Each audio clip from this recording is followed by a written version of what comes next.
can predict how much environmental damage the pipeline will cause? Well, we can look at past examples of big disasters of the scale that this project promises to create, like Exxon Valdez, or more recent leaks by Enbridge pipelines in the Kalamazoo River in the United States just recently. And they've been massive ecological disasters. Perfect. Nice and succinct. Okay, next. Yes. How are we going to shut the Enbridge pipeline down? Well, that's really the big question, isn't it? This is why many of us are working very hard right now before it gets pushed through, is we're hoping to stop it before it gets started. And it's going to take a lot of action by concerned citizens like ourselves to pressure our political leaders to make the right choice. Yes? What do you do when the pipeline not being used? Sorry? What do you do when the pipeline not being used? When it's not being used, do you mean after its useful lifetime is up? How do you mean? Yeah. Well, that's probably a long time in the future if it ever goes ahead. And who knows how it will end. If and when there's a spill, maybe it will come to an earlier end than what it might otherwise. And then, yeah, it is a major issue how you clean up and dismantle something like that that is coated with toxic substances that are just waiting for the environment to dismantle it itself and spread it around. Yes? How will it affect the ozone layer if the tanker crashes and sets on fire? Well, Repeat the question. how would it affect the ozone layer if the tanker crashes and sets on fire? With heavy crude, there's very little risk of it actually catching on fire if it crashes. You need to refine oil first before it's in a form that it can easily burn. So the ozone layer is more affected by what will be done with that oil later. When it does get refined and then get burned and converted to greenhouse gases. Although the ozone layer is less affected by greenhouse gases and more affected by aerosols, but it's another form of air pollution. I want to make sure I'm not missing anyone. Yes? How can large corporations that are involved in the extraction of resources change their practices to be more environmental? Well, as experience has shown us, they rarely do it voluntarily. It takes pressure from civil society who are more concerned about what's left out of these projects for us to push for proper regulation, to make rules that force them to act responsibly. There's a few cases where companies go out of their way to try to make their local community accept them and go the extra mile, but they're few and far between, especially these days. Another one for this side. This adding to global warming? Absolutely. The tar sands already add to global warming. It's the largest increasing sector of GHG, greenhouse gas emissions in Canada, as it is, and to build this pipeline will just open up an umbilical cord to the insatiable Asian economies that are growing because of this energy, because of having cheap energy to do this. So, as NASA's James Hansen says, he's the top climate scientist, if we allow the tar sands to be opened or expanded to their full potential, that's it for the climate. Game over. It's very serious. Yes? Okay. Why do we have to think about making the pipeline now? BC has nothing much to do about it, so why is it going through our water? Excellent question. BC does have very little to benefit from it, and it's really a question of policymakers in Alberta and Ottawa why we're doing this now. BC has little gain, and actually Canada has little to gain. The more that we expand this industry, the less control we have over it. Foreign oil companies own most of the rights over how that resource is expanded, and that oil's not coming to us. We're not using it. It's going offshore. We have little to gain from it, maybe 500 jobs versus 45,000 jobs on the coast that are threatened if there's a spill, if and when. And we won't even get to use the oil for our own use here. We just absorb all the costs, all the environmental costs and risks. Yes? Why doesn't Canada use its own oil? Yeah, great question. We use a bit of our own, but a great deal of it is imported from Venezuela and the Middle East. And, that's a policy question that is a hard one to crack. Why doesn't the government have interest in the needs of its country first and of its citizens? Even the best constructed pipelines with the best intentions end up leaking at some point. Bitumen, which is the type of heavy, dirty oil coming out of the tar sands, is particularly corrosive compared to other types of oil. And mixing it with condensate just to make it flow through the pipes is also a corrosive mix. There really is no way to ensure it, and the stakes are so much higher in a place like BC where you're crossing thousands of rivers, streams, just through very remote areas where a leak may never be detected for days or weeks, especially in winter, and then no one can get to it to do anything. That's before it even gets to the coast, and we know what happens when an oil tanker crashes. I'm sure you're all aware of the Exxon Valdez. Are you? You're an engineer, so I have to ask, is there any way to lower the pipeline's environmental impact while maintaining its financial gain? Well, it's financial gain. Well, that's kind of the question, last question over there was, but the financial gain part is actually kind of a misleading claim about the pipeline that gets thrown around a lot in the media. We have very little to gain from it. Maybe 500 jobs in BC permanently, maybe 3,000 during the construction. But we have about 45,000 coastal jobs that will be wiped out if there's a spill, or when there's a spill. We don't get any royalties off of that oil, which means we don't get to charge for every barrel of it that pumps through our province. So we really have very little gain. But we will pick up the costs when there's an environmental disaster. We have everything to lose. I would love to tell you as an engineer that we can do these things, that technology is so great and everything, but any honest engineer will tell you there is never a way you can guard against 100% of these things. We can't get into this thing where we worship technology as we tend to in our society. Technology has its limits and we make errors. Humans are fallible and so is the technology. Was that Bell? The end of my time? Or? Okay. Any others? Good work. We need oil for energy and to produce plastic. How do we do in order to reduce dependence on oil Question was, we need oil to produce energy and produce plastics. What can we do to change our lifestyles to live with less of it? Is that correct? It's true. Plastics are actually a very high value use of oil. And if you look at how we use this resource today, we're actually really wasteful. Go to any store today, like your electronics store, like Future Shop, and look at all the packaging that's on those products in plastic, right? You go home, you cut that out and throw it away.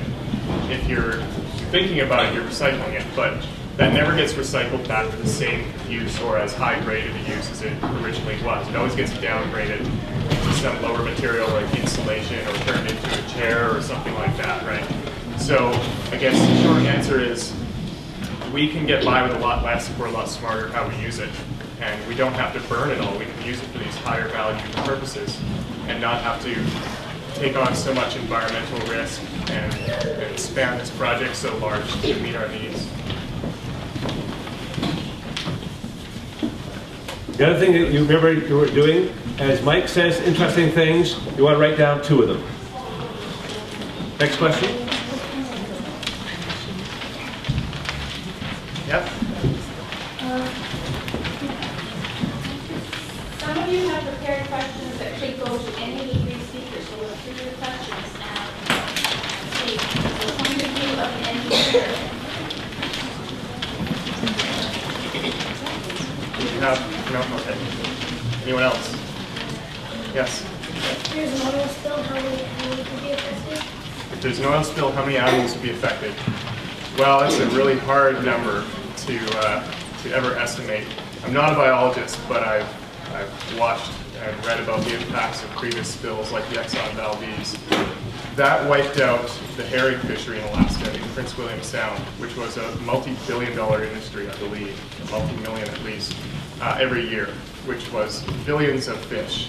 Now they have very few coming back. And that's just the fish.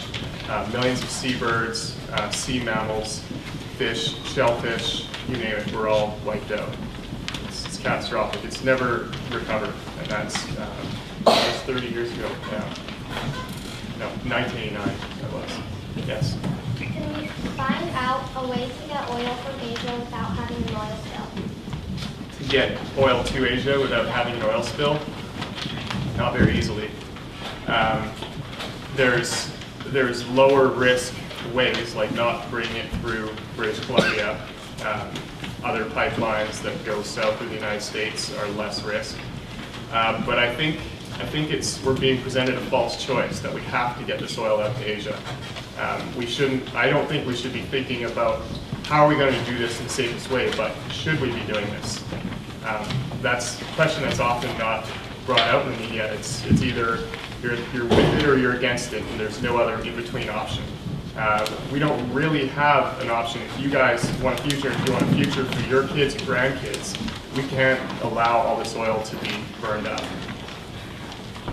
Yeah. Is there any way we could put, instead of the oil on tankers, couldn't we put it on a plane? Not really. Yeah, it's very heavy. That would be extremely energy intensive. It would never be economic for a company to do that. Pipelines are the most economical way to move oil around, and second to that is a tanker on the ocean. Yeah. You're next. Okay. The Exxon Valdez, Sorry. the Exxon Valdez investment went through really dangerous waters and crashed. But now they're sending in the bigger ships. Why is that? Great question. Yeah. Okay. If I understand, you said the Exxon Valdez crashed in dangerous waters, and now they're talking about bringing even bigger ships through dangerous waters. Why? Yeah. You know, if something doesn't make sense to you, it's probably for a good reason. No, it doesn't. The waters that these tankers will have to navigate to get to the port at Kitimat are more treacherous than what the Exxon Valdez was navigating where it crashed. These tankers are the length of the Empire States Building, they say. They will have to make more than 2 90-degree turns inside these fjords, where the fjords are actually narrower than the length of the ship. It's a disaster waiting to happen. There is no really safe way to do that.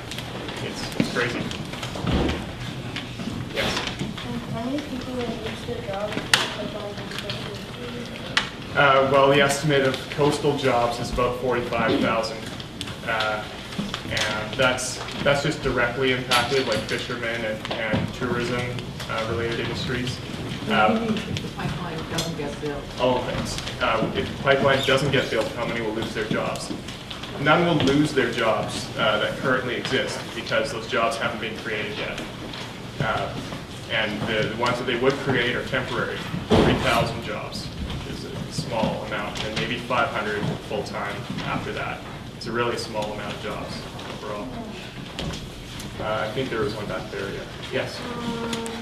Why can they not just bring it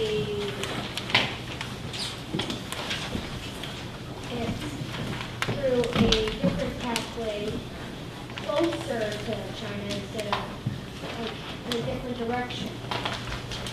Well, there's probably nowhere else that's closer to China than the BC coast.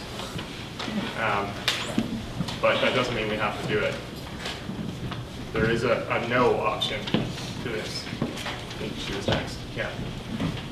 Well, the route that the tankers will be taking is like really dangerous. Like they have to make a lot of abrupt turns. But couldn't we find like a close route, but a different route that's easier to go through?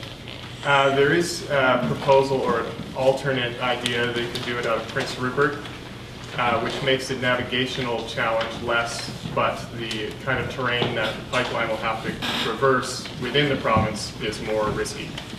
More risk, it goes through narrower valleys where there's more risk of landslides that could break the pipeline and then cause a spill that way. So it's weighing out two pretty bad options. Making the best of two bad choices. I guess you could say that, but I hesitate to call it best in any sense. Yes. Why don't they put the oil on smaller boats to take it out to where the tankers are, like through the islands, and then load it onto the tankers and have the tankers go across the ocean? I don't know if that's ever been tried. I imagine it's probably not economic to do so. Sorry? To put oil on smaller boats and ferry it out to a tanker waiting out in the ocean. In the case of the Kitimat port and the open ocean just outside, they would have to travel 140 kilometers through that inlet to get out there, first of all.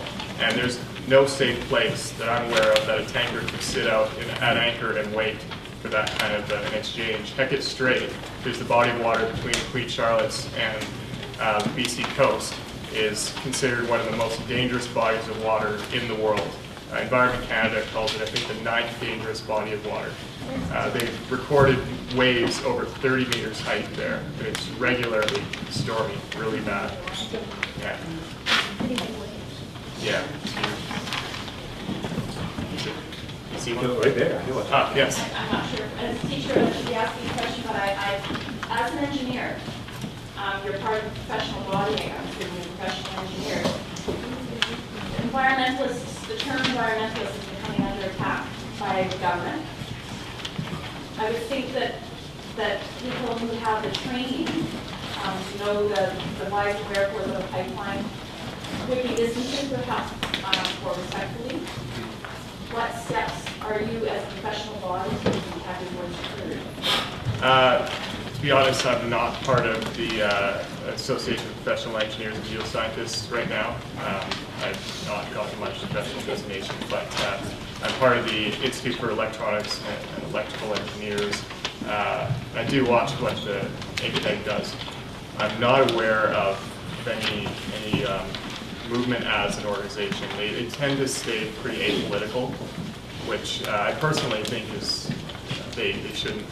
I mean, engineers play a critical role in projects like this. In many projects, like look around you, everything that you see that was built probably had an engineer involved at some point. And I think we have a moral duty to decide whether we're going to be a part of something like this or not.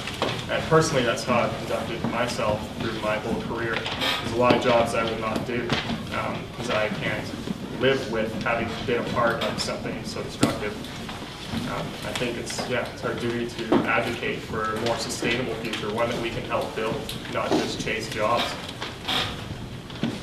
Time for one more question.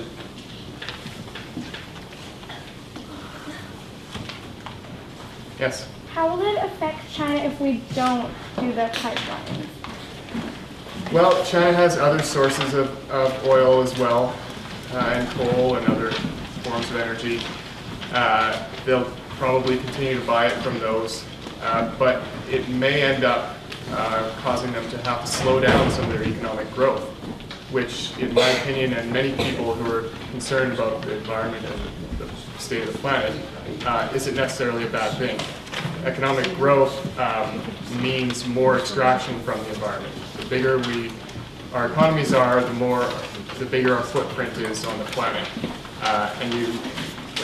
One sort of myth that's out there is that you can decouple the two. You can continue to grow your economy and not grow your impact on the planet. And we have yet to see that be true. We get better, we get more efficient at some things, but the size of the economy like China's, the only real way to try to slow that impact is to slow the energy flow and the growth of it.